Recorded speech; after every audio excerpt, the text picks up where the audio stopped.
Welcome to History with Herodotus, where we delve into the fascinating tales of our collective past. Today, we embark on an extraordinary journey to explore a pivotal moment in modern history, the Bretton Woods Conference. This landmark event, which took place in the summer of 1944, would shape the global economy and international relations for decades to come. As we navigate the intricate web of events leading up to this conference, you'll discover how a group of visionary leaders sought to create a more stable and cooperative world, emerging from the ashes of World War II. In the early 20th century, the world was plagued by economic instability, protectionism, and the devastating consequences of two global conflicts. The interwar period saw a rise in nationalist tendencies as countries turned inward, imposing tariffs and quotas that stifled international trade. The gold standard, once the cornerstone of international finance, had begun to show its limitations, and the global economy was in disarray. It was against this backdrop that a small group of forward-thinking individuals, led by the United States and the United Kingdom, began to envision a new world order. One of the key architects of this vision was Harry Dexter White, a brilliant economist and diplomat who served as the director of the Division of Monetary Research at the U.S. Treasury Department. White, along with his British counterpart, John Maynard Keynes, recognized that the post-war world required a fundamentally different approach to international economics.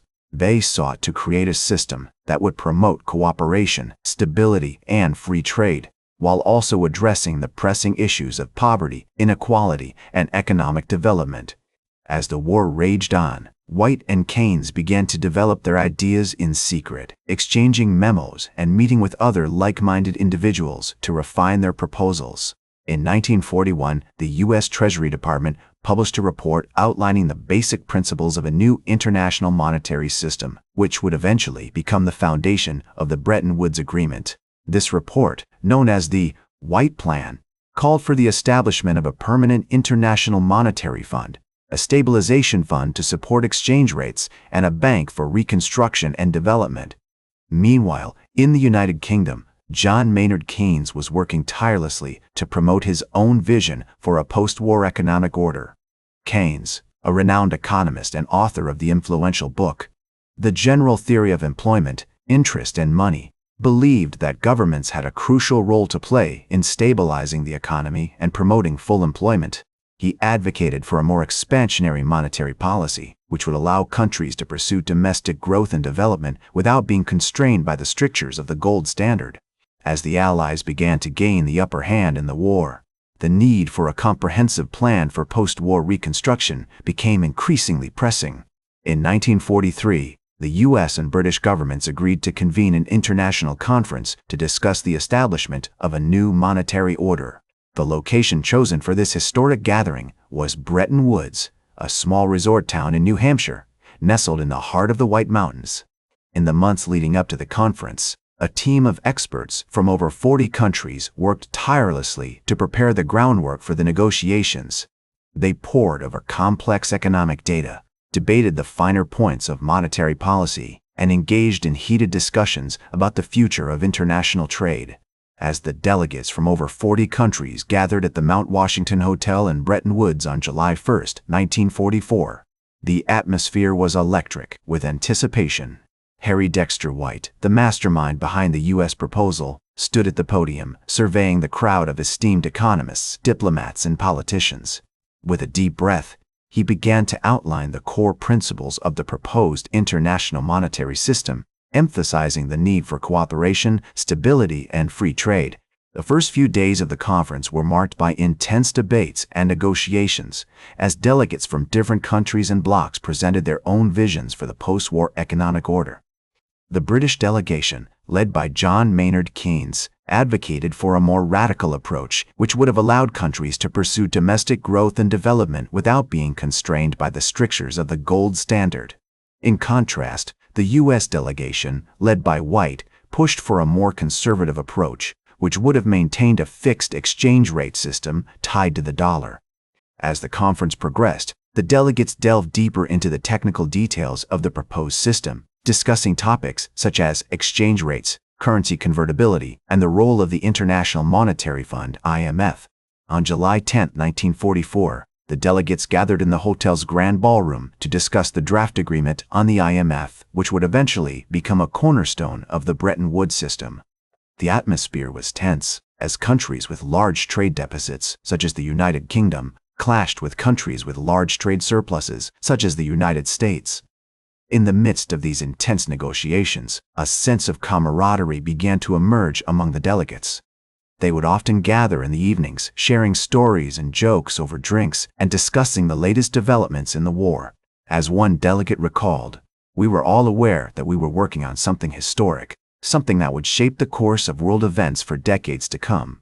This sense of shared purpose helped to build trust and foster cooperation among the delegates. Even as they engaged in fierce debates over the details of the agreement.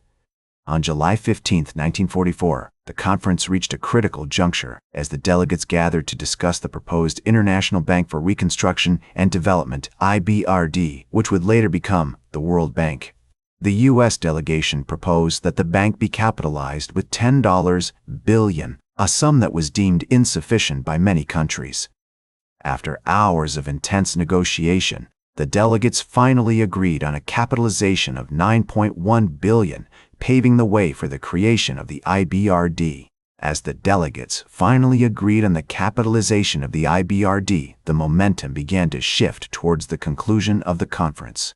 Over the next few days, the delegates worked tirelessly to iron out the remaining details, and on July 22, 1944, the United Nations Monetary and Financial Conference came to a close.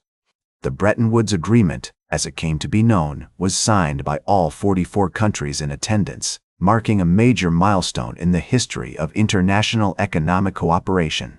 In the months and years that followed, the institutions established at Bretton Woods began to take shape.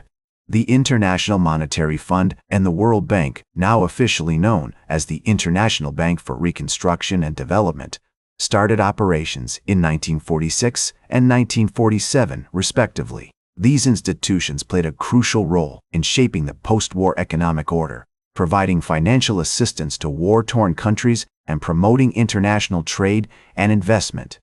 As the years passed, the Bretton Woods system faced numerous challenges, including the decline of the dollar-gold standard and the rise of floating exchange rates.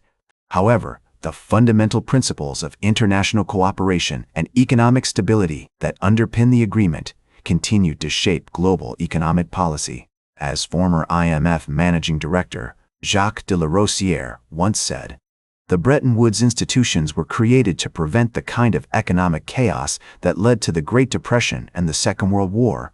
They have played a major role in promoting international cooperation and stability, and their legacy continues to shape the global economy today." Today, the Bretton Woods Conference is remembered as a pivotal moment in modern history, marking the beginning of a new era of international economic cooperation. The agreement's emphasis on stability, free trade, and cooperation has had a lasting impact on global economic policy, shaping the course of international relations and promoting peace and prosperity. The legacy of the Bretton Woods Conference can be seen in the many institutions and agreements that have followed in its wake, from the European Union to the World Trade Organization. As the global economy continues to evolve, the principles of cooperation and stability that underpin the Bretton Woods Agreement remain as relevant today as they were in 1944. The conference's focus on promoting international understanding and collaboration serves as a powerful reminder of the importance of working together to address common challenges and promote shared prosperity. That's all for today's History with Herodotus. Remember to like, share, and subscribe. And until next time, remember that to understand the present, we must first understand the past.